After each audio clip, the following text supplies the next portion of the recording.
Welcome back to my channel, where we uncover the forgotten corners of the past. Today, I'm taking you into a story about the mysterious case of the Kentucky twins, Tolko, that you might have never heard before. A mystery buried in the dust of time, a truth that will send shivers down your spine. But before we embark on this journey, take a moment to let me know, where are you listening to this story from? That helps me understand how far these secrets have traveled. And if this story truly captivates you, if it makes you ponder, don't hesitate to give me a like and subscribe to the channel to keep me going. Together, we'll explore the darkest pages of history, and you won't want to miss a thing. The summer of 1953 had brought a fragile new beginning to the Hollister cabin, with Jeremiah gone. A palpable shift occurred in the cabin's atmosphere. The air, once thick with unspoken fear, now carried the faint scent of hope. Martha, for the first time in her adult life, was the sole mistress of her own domain. She began to venture into town with more frequency, her shoulders no longer hunched in perpetual deference, her gaze no longer fixed on the ground. She allowed Sarah, her youngest daughter, to attend a small local school with a newfound regularity, an act of liberation that, to the community's eyes, seemed to defy the very nature of the isolated Hollister family. It was through this small, simple act that the first crack in the cabin's impenetrable facade began to show. It was a crisp autumn day in 1952, a year before Jeremiah's death. 7-year-old Sarah had a visible bruise blooming on her delicate cheek. In the enclosed, watchful world of a one-room schoolhouse, such a detail could not be ignored. Her teacher, Miss Abigail Wilson, a woman with a gentle heart and a fierce sense of duty, took Sarah aside. Miss Wilson knelt to the girl's level, her voice soft and full of concern. "What happened to your face, dear?" she asked. For a long, silent moment, Sarah looked at her teacher with those unnervingly blue eyes, a mirror image of Jeremiah's. Before she spoke, her words were delivered with the disconcerting innocence of a child recounting a mundane event. "Daddy got mad because Mommy didn't want to sleep in his bed anymore," she said simply. "He says Mommy is his, that she always has been since Grandma died." The statement hung in the air, a chilling echo in the quiet classroom. Miss Wilson felt a cold dread creep up her spine, a profound unease that her experience with these mountain families did not prepare her for. She reported the incident to Sheriff John Buchanan, a man who had long prided himself on his non-interference in the affairs of the remote mountain families. "Those mountain families have their own customs," he said, his face a mask of practiced indifference. "It's not our place to interfere unless there's a clear and immediate danger." But the sheriff's words, intended to close the case, only served to underline a grim, unspoken truth in this world. Some evils were deemed too deeply rooted to be challenged by the law. As the years progressed and a series of tragedies unfolded, the whispered rumors among the townspeople began to take on a more sinister, more concrete form. Jeremiah's rare visits to the town's general store, where he would buy baby clothes with an impassive face, were a source of bewilderment. When pressed about the matter, his only response was a cold, terse, "My daughter is expecting." The community, however, had eyes and memories. They remembered the strange, solitary existence of the Hollisters. The town's collective suspicion hardened into a dark theory, a narrative of a monstrous act hidden away from the world.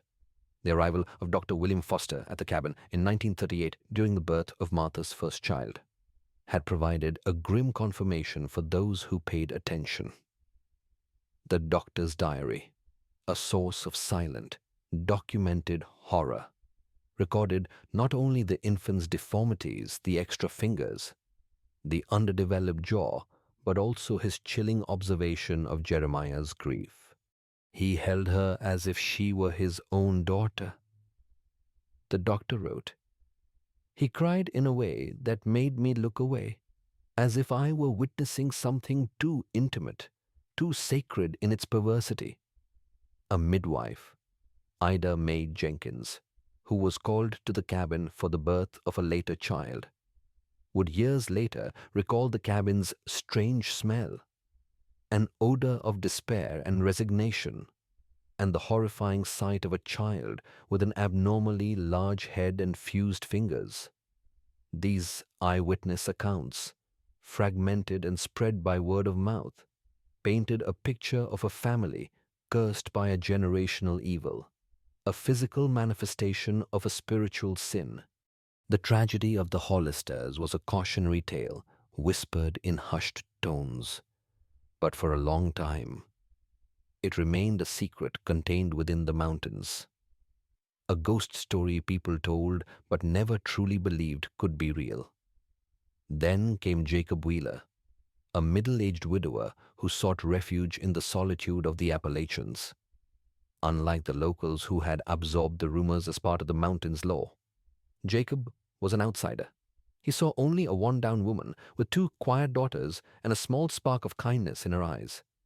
His friendship with Martha blossomed slowly, built on shared moments and quiet conversations. The community watched with a mixture of shock and morbid curiosity. How could a good man like Jacob become involved with a woman with a past like Martha's? The unspoken judgment was a palpable force. One Sunday afternoon, after church service, Clementine Parker, a local matriarch, took it upon herself to enlighten Jacob. "You know who those girls' father is, don't you?" she asked, her voice low and heavy with insinuation. When Jacob, uncomfortable, replied that he assumed it was Martha's deceased husband, Clementine let out a dry, humorless laugh. "Martha was never married." "Jacob," she said, her words dropping like stones into the quiet air. "Those girls, their father is the same man who was Martha's father. Jeremiah Hollister kept his own daughter." The words hit Jacob with the force of a physical blow, shattering his carefully constructed reality. He drove aimlessly for hours through the winding mountain roads, trying to process the horrifying revelation. The innocence he had seen in Martha was not a mask. It was the mark of a victim. And the peace he had felt with her was built on a foundation of unthinkable tragedy. He knew he had to go back to the cabin, not to leave, but to understand, to hear the truth from Martha herself, even if it meant confirming a truth too terrible to bear. When Jacob drove back to the Hollister cabin that night, his mind's bewilderment had been replaced by a powerful resolve. He had to hear the truth from Martha herself. He found her sitting on the porch, silent and alone, as if she had anticipated this encounter. "You found out, didn't you?" she asked, her voice calm but filled with utter resignation. Jacob simply nodded, unable to speak. Martha looked up at the star-filled sky, as if searching for an answer to a question that had haunted her all her life. "I understand if you don't want to see me again," she continued, her voice a strange blend of frailty and a hidden strength. "But before you go, I want you to hear my story." And under the pale light of the stars, the horrific story of Martha Hollister was recounted. She spoke of her mother's death, Sarah, and the void it left behind. She spoke of the isolation, of the long years of being held captive in her own home. Martha did not speak of physical violence, but of psychological manipulation, of how her father gradually convinced her that she belonged to him, that there was no one else in the world, that the world outside was a dangerous place. She spoke of her first pregnancy at the age of 14, of the pain of giving birth to a first child with deformities and its early death. She recalled the horror of having to bury her children behind the house, right next to the graves of other nameless Hollister children. Dr. Foster's diary and midwife Ida Mae Jenkins's testimony provided the material evidence for her story. But Martha's own words brought the unvarnished truth to light. With silent tears streaming down her haggard face, she said, "I loved them, you know, no matter how they were born, no matter the deformities, no matter everything. They were my children.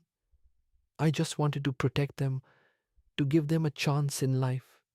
Jacob listened, his heart torn between horror and compassion. "And Jeremiah?" he finally asked, his voice breaking.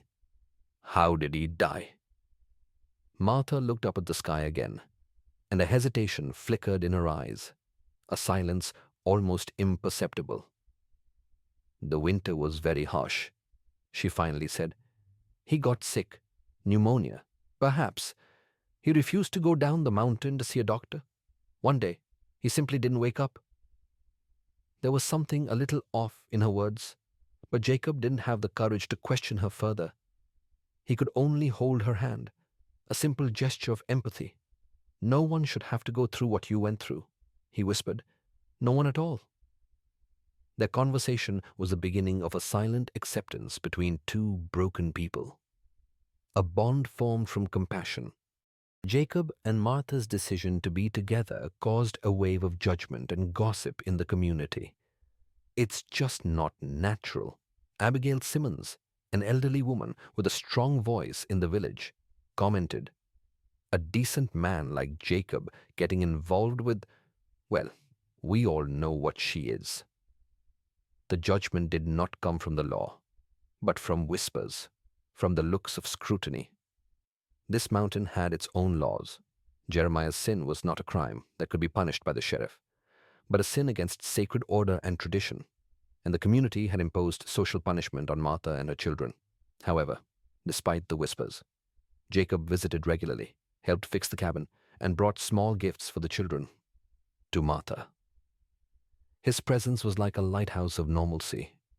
The woman who once avoided social interaction and shrank into herself was now smiling, a radiant and genuine smile.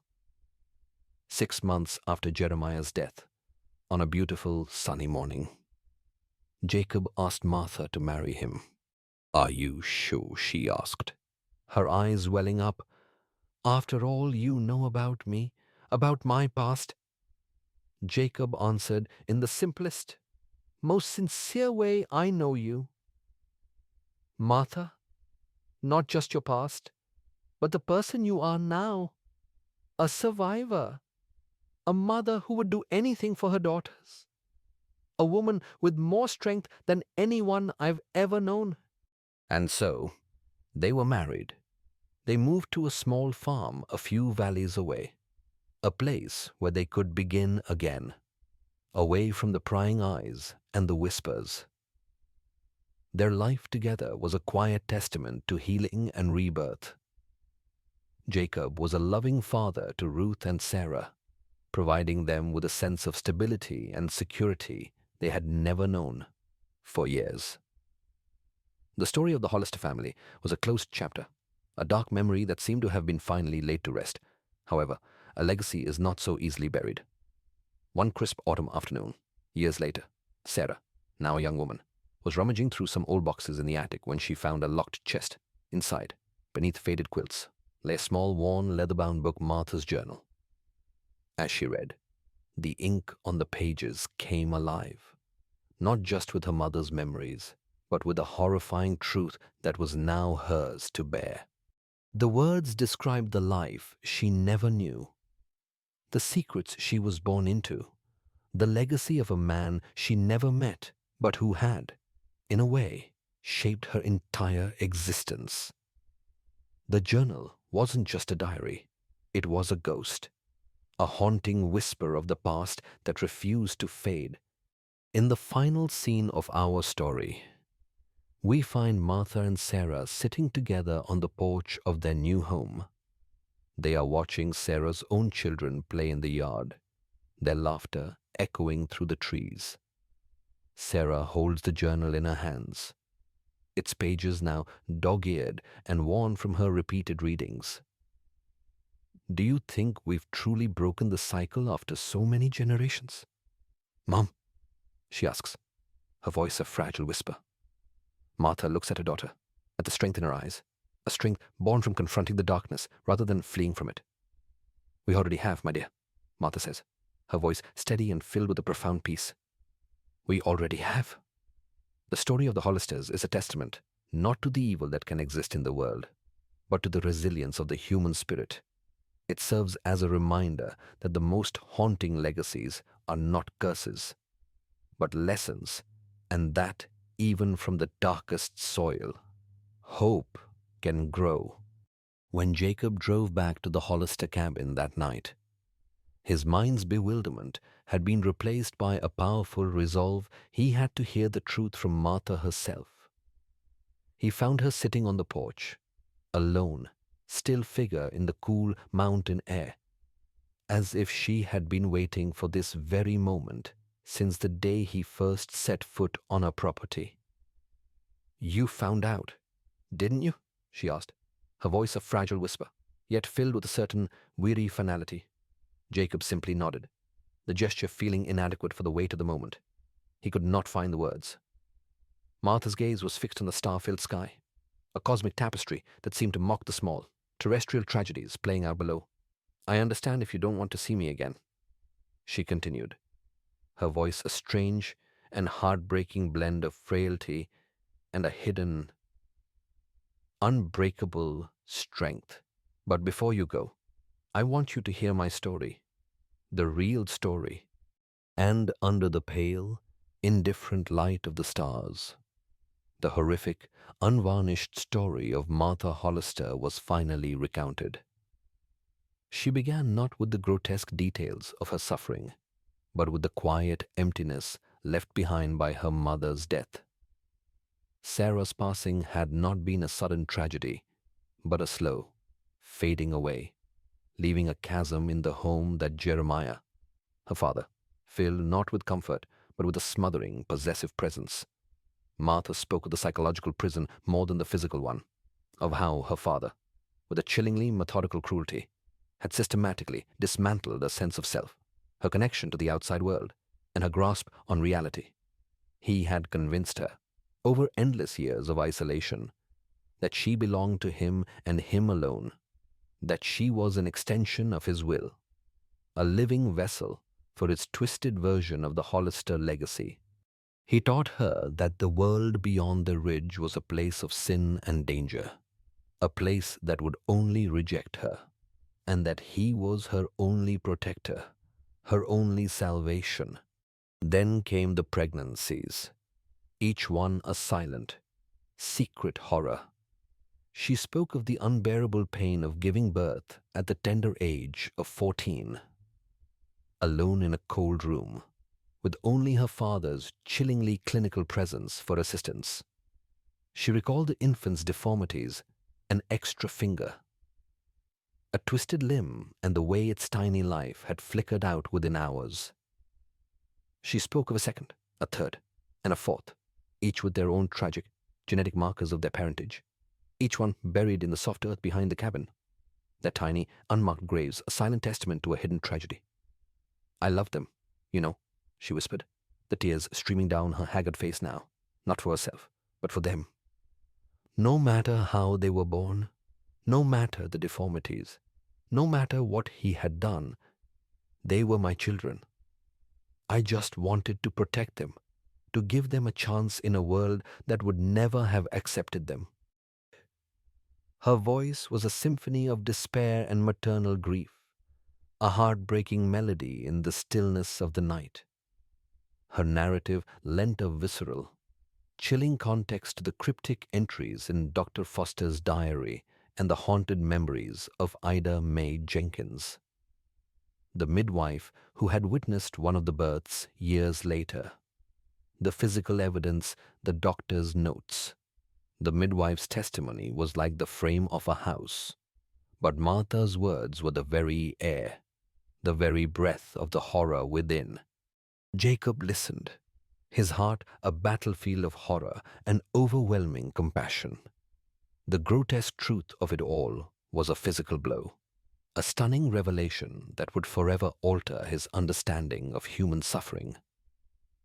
And Jeremiah, he finally managed to ask, his voice a broken whisper. How did he die? Martha looked up at the sky again, and for the first time, a flicker of something other than resignation crossed her face, a fleeting shadow of a long-buried secret. The winter was very harsh, she finally said, her voice dropping a fraction lower. He got sick, pneumonia. Perhaps he refused to go down the mountain to see a doctor. She paused, her eyes meeting his with an unreadable depth. One day, he simply didn't wake up. There was a quiet, unnatural stillness to her words, a definitive finality that rang with an unspoken truth. It was a truth Jacob instinctively knew not to question, not in this moment. He could only hold her hand, a simple, human gesture of empathy that transcended words. No one should have to go through what you went through, he whispered, his own throat tight with emotion. No one at all. Their conversation, born from a brutal truth, became the beginning of a silent, profound acceptance between two broken people. A bond forged not from romance, but from a shared, deep-seated compassion. Jacob and Martha's decision to be together caused a storm of judgment and gossip in the community, a fierce social punishment that was far more subtle and perhaps more enduring than any legal sanction. It's just not natural. Abigail Simmons, an elderly woman with a strong voice in the village, commented, her words laced with the same old-world piety that had long governed the mountain folk. A decent man like Jacob getting involved with, well, we all know what she is. She's Jeremiah's girl.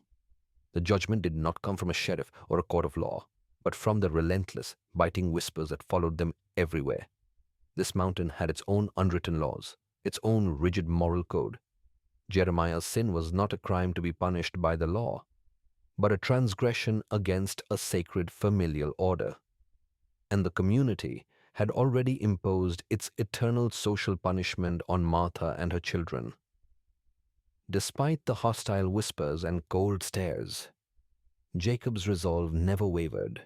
He visited regularly, his presence a steady, reassuring force. He helped fix the cabin's sagging roof, chopped firewood, and brought small, simple gifts for the children. To Martha, his steadfast presence was more than just a gesture of support. It was a beacon of normalcy in a life defined by its absence. The woman who had once avoided all human contact, who had long shrank into herself, now began to unfurl, to blossom. A smile, radiant and genuine, began to appear on her face. 6 months after Jeremiah's death, on a beautiful, sun-drenched morning, Jacob asked Martha to marry him. "Are you sure?" she asked, her eyes welling with tears of disbelief. "After all you know about me, about my past, are you truly sure?" Jacob's answer was the simplest and most sincere truth she had ever heard. "I know you, Martha, not just your past, but the person you are now, a survivor, a mother who would do anything for her daughters, a woman with more strength than anyone I've ever known. The past doesn't define you, it's just the road that led you here." And so, with the simple words of a justice of the peace and a handful of close friends who defied the town's judgment, they were married. Their new life began on a small farm a few valleys away, a place where the mountain seemed less imposing and the whispers of the past could not reach. Their life together was a quiet, beautiful testament to healing and rebirth. Jacob was a patient, loving father to Ruth and Sarah, providing them with a sense of stability and security they had never known. The girls, once shadows, began to emerge into the light, their laughter echoing through the new, peaceful fields they now called home. For years, the story of the Hollister family was a closed chapter, a dark memory that seemed to have been finally laid to rest. However, a legacy, particularly one so deeply rooted in the soil of a generational tragedy, is not so easily buried. One crisp autumn afternoon, many years later, Sarah, Now, a young woman was rummaging through some old boxes in the attic, a forgotten part of her mother's belongings. She discovered a small, locked chest, its iron clasps rusted with time. Inside, beneath faded quilts and old photographs, lay a small, worn, leather-bound book, Martha's Journal. As she opened it, the ink on the pages came alive, not just with her mother's memories, but with the horrifying truth that was now hers to bear. The words described the life she never knew, the secrets she was born into, the haunting legacy of a man she never met but who had, in every conceivable way, shaped her entire existence. The journal wasn't just a diary, it was a ghost, a haunting whisper of the past that refused to fade. Sarah, her hands trembling, felt the weight of her family's history descend upon her. It was a burden, a truth she had to confront to truly be free, a truth that would change her relationship with her mother, her past, and herself forever. The journal became Sarah's private pilgrimage. She read it in secret, late into the night, the pages acting as a portal to a world she could barely comprehend. She learned of the births, the burials, the silent suffering, and the quiet defiance of a mother who had fought, in her own way, to protect her children from a monster. The words painted a portrait of Martha not as a victim to be pitied, but as a survivor, a lioness in a cage, who had endured the unthinkable for the sake of her young. The journal also revealed the insidious nature of Jeremiah's control. He hadn't just used fear, he had used love. He had twisted his affection into a weapon, telling Martha that their bond was special, a divine pact that set them apart from the flawed, judgmental world. He had convinced her that the deformities of her children were a sign of their specialness, of their unique place in the Hollister lineage. This revelation chilled Sarah to the bone. It wasn't just physical abuse, it was a soul-deep corruption, a sickness passed down not just in blood, but in twisted ideology. Armed with this new knowledge, Sarah's perspective on her own childhood shifted. The strange silences, the furtive glances, the subtle signs of her mother's trauma now made sense. She understood the profound courage it had taken for Martha to marry Jacob, to leave the cabin, to build a new life from the ashes of the old. But with understanding came a new, profound grief, not for her mother's suffering, but for the person she had been and the legacy that had followed her. The discovery of the journal was a catalyst. It forced a raw, unfiltered conversation between mother and daughter. It was no longer a conversation about an abstract past, but about a horrifying, shared reality. The truth, in its full, painful glory, was finally out in the open. In the final scene of our story, we find Martha and Sarah sitting together on the porch of their new home. Many years later, they are watching Sarah's own children play in the yard, their laughter echoing through the peaceful trees, a joyful sound that had been absent from the Hollister cabin. Sarah holds the journal in her hands, its pages now dog-eared and worn from her repeated readings, a relic of a life she was now free to understand.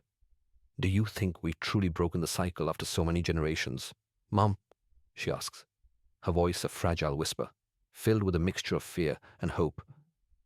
Martha looks at her daughter, at the strength in her eyes, a strength born not from ignorance, but from confronting the darkness and choosing to live in the light. "We already have, my dear," Martha says, her voice steady and filled with the profound peace that had taken a lifetime to earn. "We already have. The most haunting legacies are not curses, but lessons." The story of the Hollisters is a testament not to the evil that can exist in the world, but to the extraordinary resilience of the human spirit. It serves as a powerful reminder that even from the darkest soil, a quiet, unwavering hope can grow. The old leather journal, its pages brittle with time, was not the end of Sarah's harrowing discovery. It was merely the key. The words, so painfully penned by her mother, revealed the location of a hidden crawl space beneath the cabin's sagging floorboards. A place where Jeremiah had hoarded his dark secrets. With a shaking hand, Sarah followed the directions, prying loose a small, rotted plank of wood. The air that rushed out was stale and cold, carrying the faint, metallic scent of decay and the musty perfume of forgotten things. The small flashlight beam danced in the darkness, illuminating a space that was both a time capsule and a tomb. Inside, she found a series of tin boxes, each one rusted at the edges and sealed with a simple lock. The first box, when she forced it open with a shuddering effort, lay bare, its grim contents a collection of faded, handwritten notes and medical records. They were not from Dr. Foster, but from a traveling physician who had, for a brief period in the 1920s, served the most remote mountain communities. His meticulous notes detailed the births of a series of infants, each with specific genetically linked deformities. One note, dated August 12, 1928, described an infant with polydactyly and a severely cleft palate. Adding a chillingly objective detail, the father, Mr. Jeremiah Hollister, seemed distraught, though his grief was of a quality I could not place. It was a possessive sorrow, as if he mourned the imperfection of a prized possession rather than the loss of a child. Another tin box contained an even more disturbing, fine collection of small, crudely carved wooden figurines, each one a miniature representation of an infant, its form grotesquely twisted, with exaggerated features that mirrored the descriptions in the doctor's notes. These were not toys. They were effigies of a tormented soul, each one a physical manifestation of a psychological sickness. They bore the marks of a man who saw his children not as human beings, but as broken artifacts, flawed and imperfect. Finally, at the bottom of the last box, she found a small rusted tin that had once held buttons. Inside lay a tiny lock of dark hair, a child's baptismal ribbon, and a small gold locket. When she opened the locket, she found a faded, sepia-toned photograph of a woman who looked strikingly like her mother, Martha, but with a vacant, haunted expression that Sarah had never seen. Scrawled on the back in a shaky hand were the words, "My firstborn, my hope, lost to him." The discovery of these objects shattered the fragile peace of the past. The physical evidence, these silent witnesses to a generational tragedy, became a rallying cry. Sarah presented her findings to Sheriff John Buchanan, a man now nearing the end of his long, unremarkable career. He looked at the medical notes, at the macabre figurines, and at the faded photograph with a disbelief that slowly curdled into a cold. Professional shock. He had, for so many years, dismissed the rumors as mere mountain folklore. Now, presented with tangible proof, he could no longer look away. Forensic analysis, commissioned discreetly and quietly by the State Attorney General's office, would later confirm what Sarah already knew. A DNA profile, extracted from the lock of hair, matched with perfect clarity the genetic markers of both Martha Hollister and her deceased father, Jeremiah. It was a scientific, indisputable confirmation of a crime that had long been a dark stain on the mountain's history. The sealed findings of the formal police report, marked Case No. 74A, would forever refer to Jeremiah Hollister not as a deceased father, but as a perpetrator of an unspeakable crime. A man who had meticulously documented his own depravity. With the evidence laid bare, the story was no longer just Martha's. It was now a matter of public record. The full, agonizing truth of the Hollister family came to light not in a moment of dramatic revelation, but in the slow grinding process of a formal investigation. The legal system, slow to turn its attention to the remote Appalachian communities, was now forced to confront a reality it had long ignored.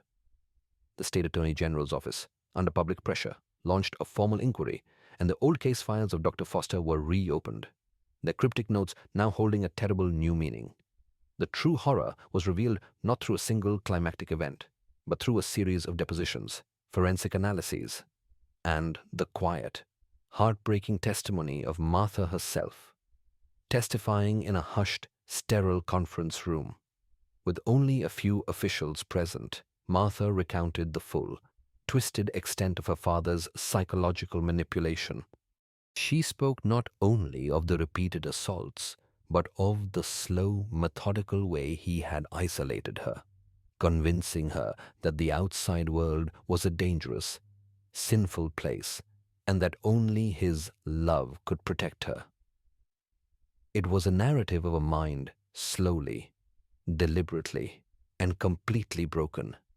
She detailed the names and dates of the children she had buried, whispering their names into the official record, giving them an identity they had been denied in life. It was here, in this cold, formal setting, that the true psychological scale of Jeremiah's evil was fully unveiled. He was not just a perpetrator of physical crimes. He was a silent, insidious architect of a psychological prison, a monster who had weaponized love itself, using her own need for affection against her, molding her into the perfect, obedient victim. The full, horrifying truth sent a tremor through the quiet mountain community, a place that had long prided itself on its insularity and self-reliance. News of the posthumous indictment of Jeremiah Hollister and the official findings of the investigation spread like wildfire, carried by the very people who had once whispered the rumors. The initial reaction was a fierce mix of denial and anger, particularly from the older generation who had known Jeremiah. "It's all lies," some whispered, "just a fancy city lawyer trying to get a name for himself."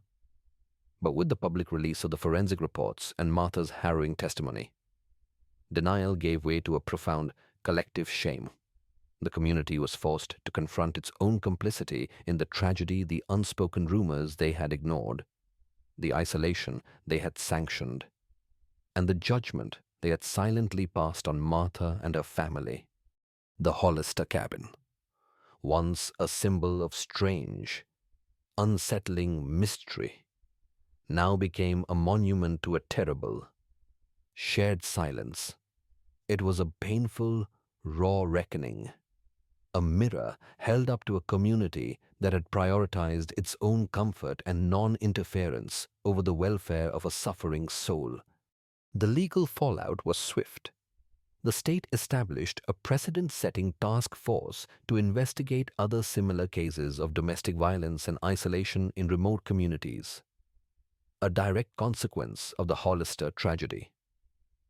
The news of the Hollister task force made national headlines, shining a light on a dark corner of American history in a powerful, symbolic act.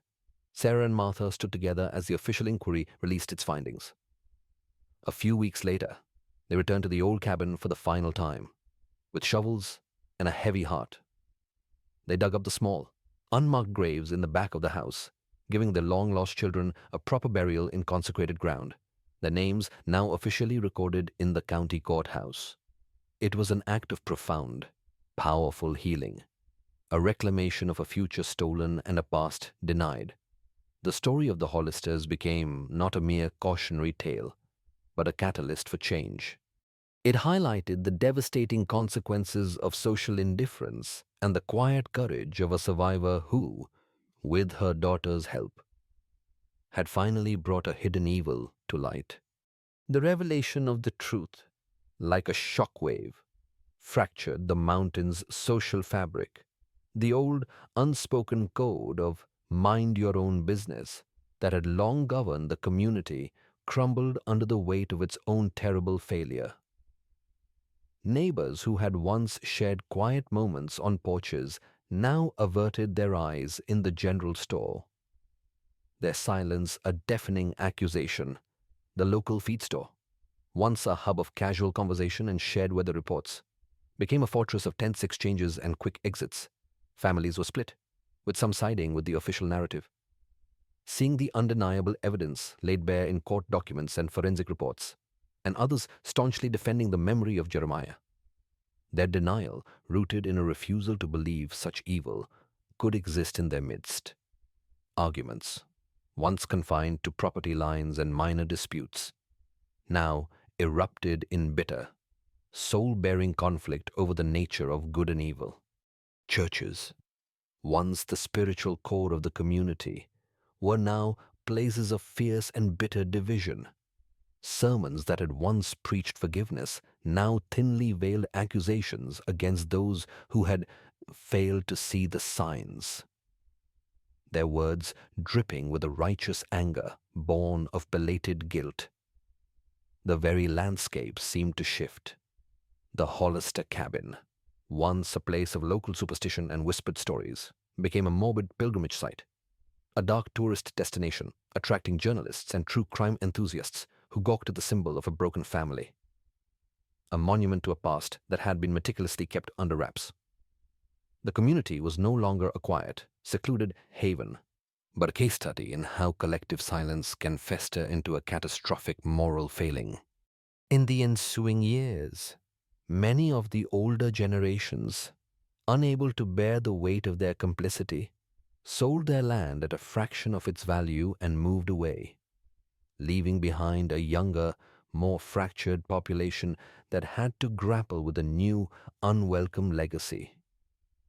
It was an agonizing, painful rebirth, a forced reshaping of a community's identity that had been built on a foundation of blind faith and ignorance.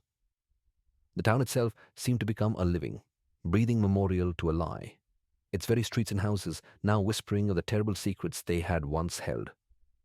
The once vibrant annual town fair was cancelled for 3 consecutive years, as the joyful spirit that had once fueled it had been extinguished by a profound, shared grief and an unshakable sense of shame. As the years passed, Martha and Sarah found a fragile peace, but the ghosts of the past never truly left. Martha, in her quiet moments, would often be seen looking at the sky, her gaze lost in a distant memory, a look of profound, unchangeable sadness in her eyes. The trauma, though managed, was a constant companion, a silent phantom that followed her through the fields of a new, peaceful life.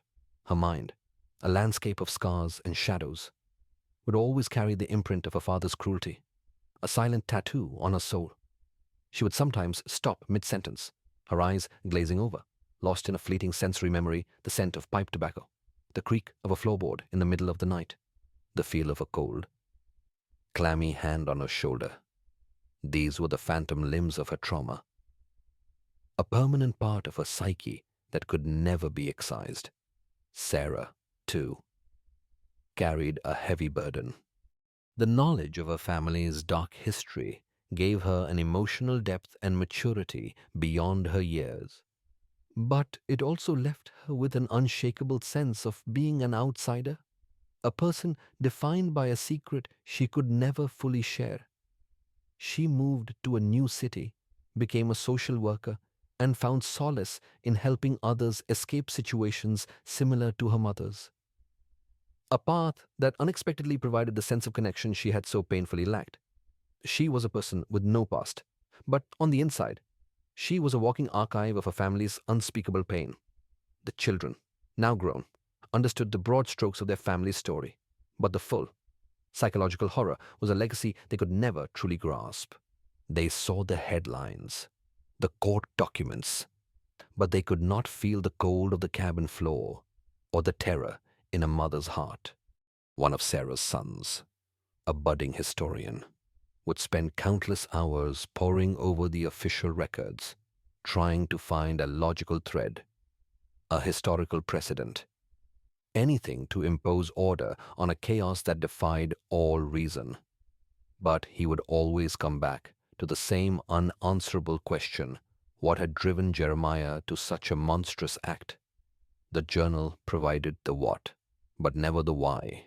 Was it a rare, genetic psychological disorder, a product of the Hollister lineage's isolation, or was it something else entirely, a darkness so deep and primal that it defied rational explanation. These were the haunting questions that remained, not as holes in a narrative, but as lingering shadows on the soul. A reminder that some truths are too vast for human comprehension. And so, the story of the Hollisters ends not with a neat conclusion, but with a profound and lingering question. We see the legal and social justice that was served, the reburial of the innocents, the healing of a mother and daughter. But as we reflect on this harrowing tale, we must ask ourselves, what of the silent accomplice? The collective silence of a community that was too afraid to speak, too quick to judge, and too slow to help.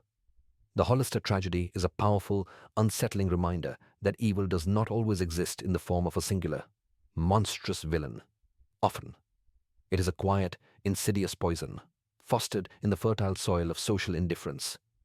It is a lesson whispered on the wind of the Appalachian mountains, the darkness we refuse to confront in our own communities, in our own backyards, will fester and grow until it erupts, leaving a legacy of pain that can only be healed by the most profound act of human courage. The truth, in the end, is not just a destination, it is a journey. And for the Hollisters, the path to healing was forged in the same darkness that almost consumed them.